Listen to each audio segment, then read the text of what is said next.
देखिए, एसटी हसन से तो अभी बातचीत नहीं हो पाई है क्योंकि रमजान का महीना चल रहा है। सहरी करके उनके सहयोगियों का कहना है लेट सोए थे, तो अभी तक उनसे बातचीत नहीं हो पाई। लेकिन उसके साथ मैं एक अनूप आपको पोस्टर दिखाती हूँ, क्योंकि कहा यह जा रहा है कि अब यहाँ मुरादाबाद में जो सियासत हो रही है वो आजमगढ़ से हो, वहाँ रामपुर से हो रही है, माफ करिएगा। और देखिए, यहाँ एक पोस्टर लगा हुआ है इंकलाब जिंदाबाद का, जिसमें आप देख सकते हैं कि आजम खान साहब है और एसटी हसन का उन्होंने हाथ पकड़ा हुआ है और कह रहे हैं कि जीत हमारी होगी। और आज यही आरोप लग रहे हैं कि आजम खान ने जेल में बैठे हुए टिकट कटवा दिया और उनकी जो करीबी है रुचिवीरा, उन्हें टिकट दे दिया गया है। तो इस तरीके के जो आरोप है वो लग रहे हैं, क्योंकि हमने देखा कि रामपुर में भी टिकट बदल दिया गया है। रामपुर में जैसे टिकट देने के लिए कहा जा रहा था, उससे टिकट नहीं दिया जाता है और उसके बाद निर्दलीय प्रत्याशी के तौर पर असीम रजा वहां पर जाकर के अपने आप का नामांकन करते हैं।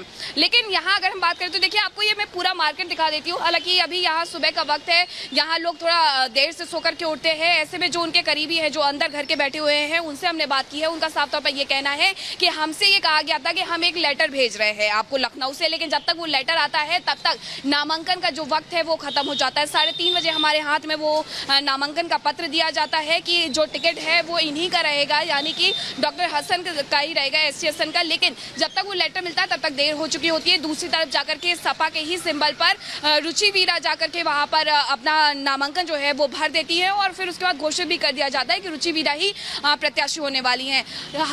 जो सपा के वर्तमान सांसद हैं यहाँ से मुरादाबाद से, एसटी हसन, उनके करीबी यहाँ तक कह रहे हैं कि जो 4 बार की हारी हुई विधायक है उन्हें टिकट दे दिया गया है, क्या सोच कर दिया गया है। और इसके अलावा आप देख सकते हैं सोशल मीडिया पर तमाम ऐसे पोस्टर जो ये कह रहे हैं कि कभी भी मुरादाबाद जब यहाँ पर जब शहर मुरादाबाद में जब राजाओं का वक्त होता था, नवाबों का वक्त होता था, तभी यहाँ की जो राजनीति है वो कभी भी रामपुर से नहीं चलती थी, लेकिन अब चल रही है। तो सीधे सीधे यहाँ पर सवाल उठाए जा रहे हैं। लेकिन मीनाक्षी, एक सवाल ये भी है, क्योंकि बार बार समाजवादी पार्टी की ओर से उम्मीदवार बदले जा रहे हैं, क्योंकि उम्मीदें तो उन तमाम सिटिंग सांसदों को थी। लेकिन अब देखिए, भानु प्रताप सिंह को पहले टिकट दिया गया और फिर उनका भी अब टिकट काट दिया गया है। आखिर क्या वजह है कि उनका भी टिकट काट दिया गया?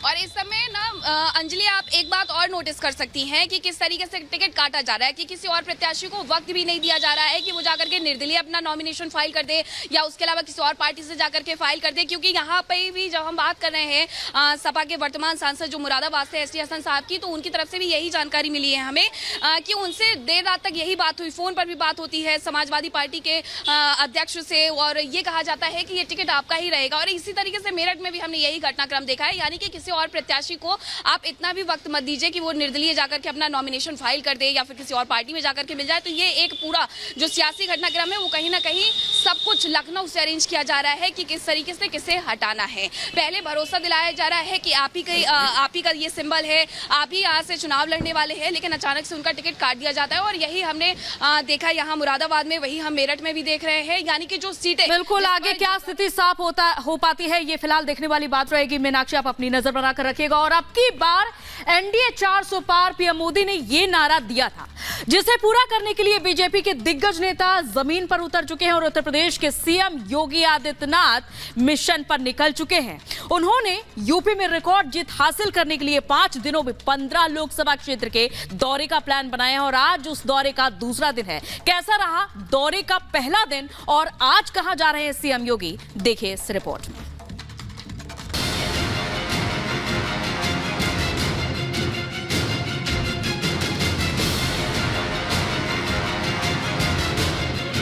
लोकसभा चुनाव की तारीखों का ऐलान के बाद सीएम योगी मिशन 80 को लेकर फुल मिशन मोड में हैं।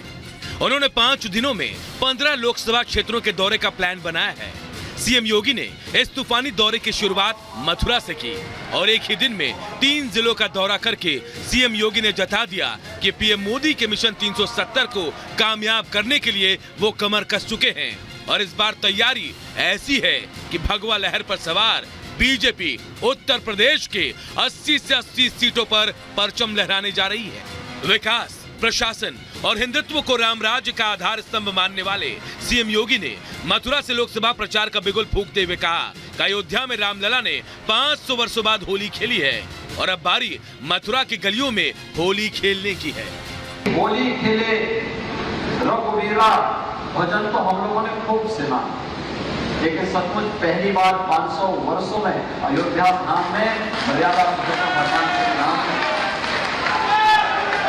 अपने धाम में विराजमान होकर के बोले कि साक्षात दर्शन भी हम सबको कराए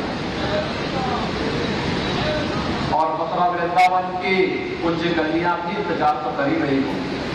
सीएम योगी को पूरे रॉ में देखकर जहां मथुरा के कृष्ण भक्त पूरे जोश से भरे दिखाई दिए, तो वहीं योगी के नारों से मथुरा का माहौल भगवामय हो गया। सीएम योगी ने इस दौरान कांग्रेस पर करारा वार करते हुए बेहद सटीक अंदाज में बीजेपी प्रत्याशी हेमा मालिनी के पक्ष में माहौल भी तैयार कर दिया। सीएम योगी मथुरा आए और श्री कृष्ण जन्म स्थान न जाएं, ऐसा कैसे हो सकता है? जी हाँ, सीएम योगी श्री कृष्ण जन्म स्थान भी पहुंचे और वहां उन्होंने बाकायदा कान्हा की पूजा अर्चना भी की। इसके बाद सीएम योगी मेरठ पहुंचे, जहां मेरठ वासियों को उनका वो अंदाज देखने को मिला जिसकी उम्मीद मेरठ की जनता लगाए बैठी थी। सीएम योगी को देखते ही लोगों से खचाखच भरा हॉल योगी के नारों से गूंज उठा। सीएम योगी भी समर्थकों का उत्साह देखकर पूरे जोश के साथ लबरेज दिखाई दिए। उन्होंने मेरठ वासियों को संबोधित करते हुए कहा कि मेरठ इतिहास बनाता है, यहीं से हस्तिनापुर मिला और इसी भूमि से 1857 की क्रांति आई। इतिहास में नाम दर्ज नहीं करता, इतिहास बनाने का काम करता है। आप सोचो ना, 5000 वर्ष पहले हस्तिनापुर भी आपने जन्म दिया था,